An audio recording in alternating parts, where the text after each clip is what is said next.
Is it possible to build a 9-second car under $10,000? Well, welcome to the channel. Right in front of me, we have a 1993 S10, and that is exactly what we're going to do with this. This vehicle purpose is to be able to get on the Cleet Outlaws top 10 list, and we're going to make it under $10,000 as well within the next 2 months. So let's see what we have, our plans, and how we're going to get there. This car came with a lot of parts. We're going to go over every single part that I was able to obtain with this deal, as well as our plans to see how we can improve on those parts and how we're going to make it to a 9-second car under $10,000 and be competitive at the Cleet Outlaws list. Right here, we have a Power Glide transmission. This Power Glide is built. It does have a trans brake, which we're not going to be using for the list because one of the rules are there's no trans brakes allowed on the list, foot brake only. The good thing about this deal that I got is that it came with a 3800 stall converter. So that's going to allow me to put the RPMs all the way up, work my two-step in there, and be able to launch off the line with a little bit of boost. As far as the fuel system on this car, we have an 8-gallon fuel cell, running it all the way up to dual quantum pumps that feed them through the dual automotive fuel filters. Now that goes to the Holley fuel rails feeding 80-pound injectors into the engine. So we have a fuel system that is capable of supporting over 1,200 horsepower, and it is E85 friendly as well. One of the things that we're going to have a challenge with for this car is going to be the rear end. We do have a Ford 8.8-inch rear end, but it does have 373 gears. Now, for my research, I don't think that's going to be sufficient enough to make it to the quarter mile. But we are going to test it out. Now, it is a Ford 8.8 rear end. It does have cowl tracks on the back, and it also has Bell-Stein suspension shocks. Now, the shocks we might replace for some adjustable shocks, depending on the price. And then the rear gears, we're probably going to end up changing those gears so we can have some taller gears and make it to the quarter mile. Now, we are only going to find that out once we're able to go ahead and finish the engine and do some testing. Now, the interior of the truck is very bare bones right now, and it's going to stay this way. We are building a quarter mile truck, so we're not going to put anything that doesn't have to be there. The one thing that we're going to have to do, and I want to do it just because of safety, no matter if I was running in 9 seconds or not, is we're going to cage it. So this is a perfect platform to start off to go ahead and cage this car. It's going to be a 10-point roll cage and make sure that we are safe when we're going down the track. This truck also came with a Motion Raceworks steering wheel. Very nice piece. We have our basic gauges here. We have boost, we have fuel levels, we have transmission temperatures, we have water temp, we have a wideband, our RPM gauge, and we are going to end up getting an oil pressure gauge, obviously, because that is very important to have.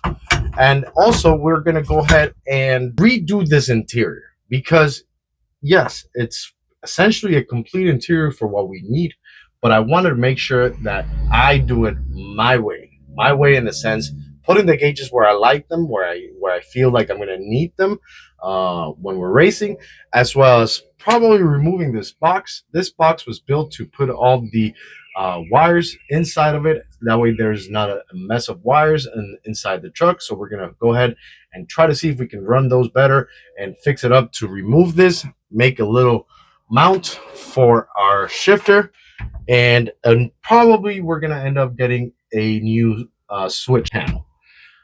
As far as the interior, it's bare bones, but it's complete.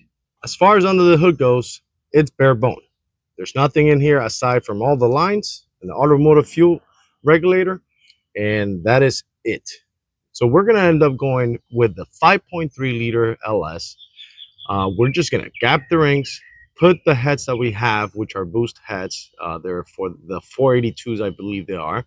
We do have a cam for it that came with the deal, as well as we have the 5.3 liter Gen 3 crank that works with our Mega Sport Gold Box 3 that we have that came with the deal.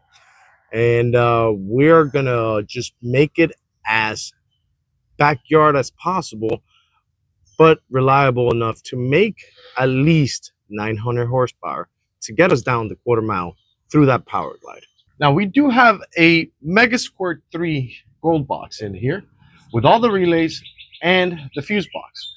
This gentleman went ahead and labeled every single wire that goes to the fuse box and the relays, and everything here is an engine harness for the 5.3 third gen LS. Everything's here to be able to go ahead and just put a motor in and turn it on, and we're on the road.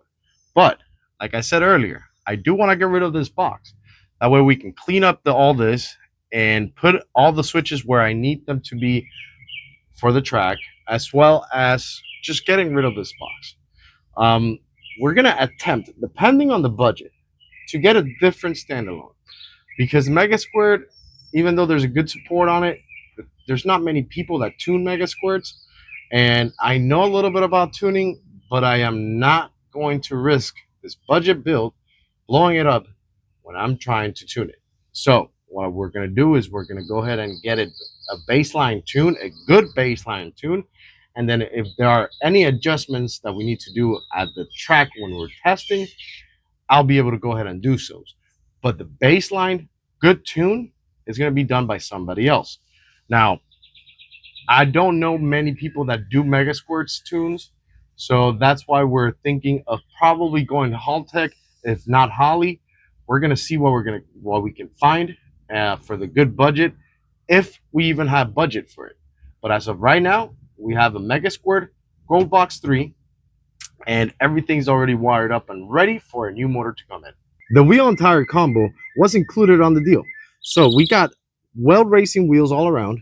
The bags are 15 by 10s. These tires are shot, but they're good rollers. They hold air, so we're not going to change them just yet.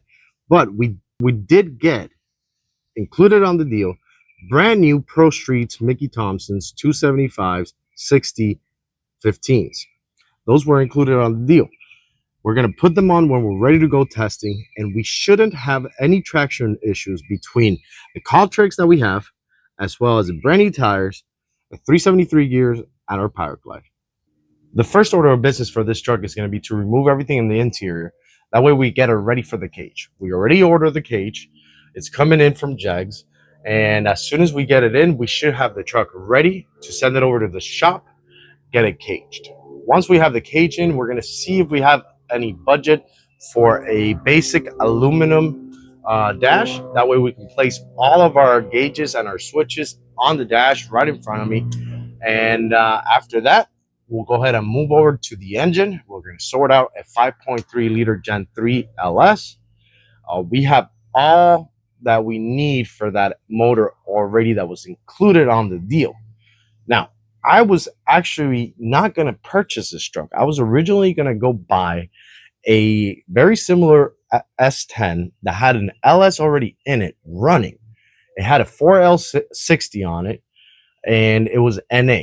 Completely bare bones stock truck, except for the LS swap.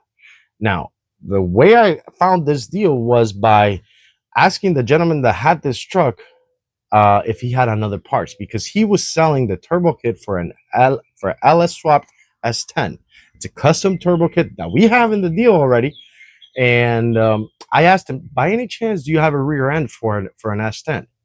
He then told me, I'll sell you the truck as it sits for $7,000. Sent me all the information, and I just couldn't pass on it. I tried to negotiate it down to $6,500. He said no. I looked at it and I said, every single part in there is worth the money, the labor, it's already there, everything's done. So I went ahead and pulled the trigger. We have a turbo kit for our LS already. We have everything ready.